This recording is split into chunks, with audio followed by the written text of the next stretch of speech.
My fourth area was Belvedere. I was in Belvedere for 6 months, so 4 transfers. It was my longest area, along with my last area was equal.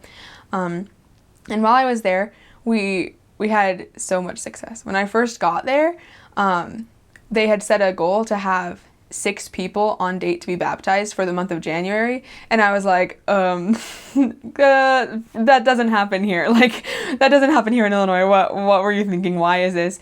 And my companion was like, I don't know. Like, my past companion was the one who thought we could set that goal, and I was like, well, if she thought you could set the goal, we'll do it. And so they already had one person on date and one person they were planning on putting on date, but the other people, they're just like, we have no idea. And we were able to find people.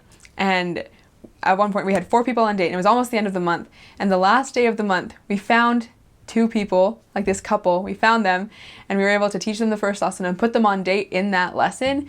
And we reached our goal for that month of having 6 people on date for the month. And then literally the next week, the people, they were still interested. They called us and told us that they were moving.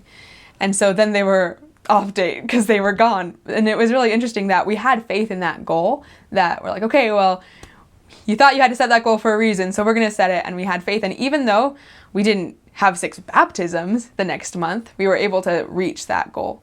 And it was really great. And really, it helped strengthen my testimony of goal setting. As a missionary, goal setting is really important. There's a lot of trains that go straight through the town and block traffic. Like on the main street, like literally on Main Street, there's a railroad crossing, and the trains will just like stop traffic for like 20 minutes because the trains are just going, and people are just like backed up on Main Street in Belvedere waiting for the trains. It's a smaller town. It's 10 minutes out of a big town though, Rockford, which was one of the biggest towns in Illinois. And it's actually one of the most dangerous cities in the U.S., Rockford, Illinois. Like, it's on the list, even though most people haven't heard of it. It's on the list. And we were just like 10 minutes out of Rockford. But Belvedere is like a really safe little community, just a farming community outside of Rockford.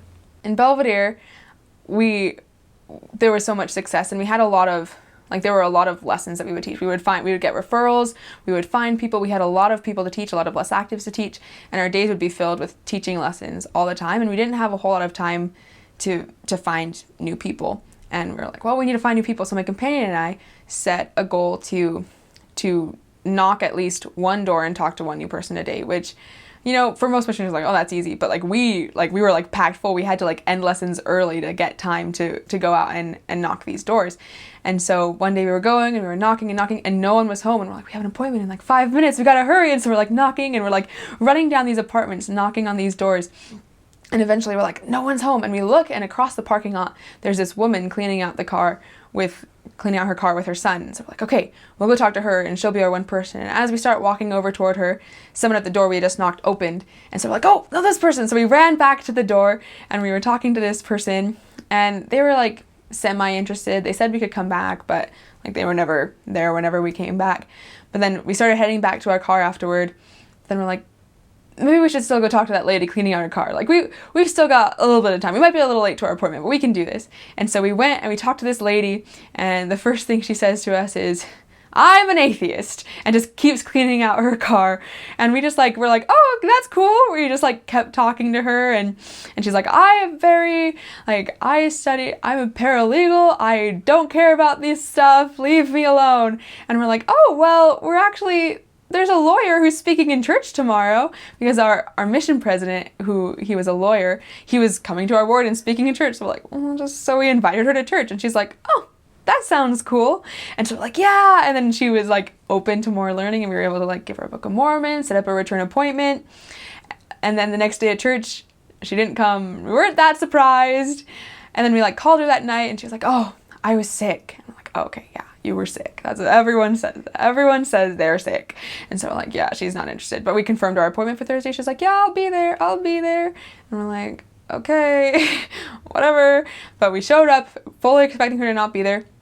And she was there. And she let us in. And she was like, I read from this book. And it's true. And we were like, what? Yeah, it is. Like it is. You're right. It is true. And it was so amazing. And she was baptized a month later. And she was so solid. And we love her. She was so great. I love her so much. And her son, they were both baptized together.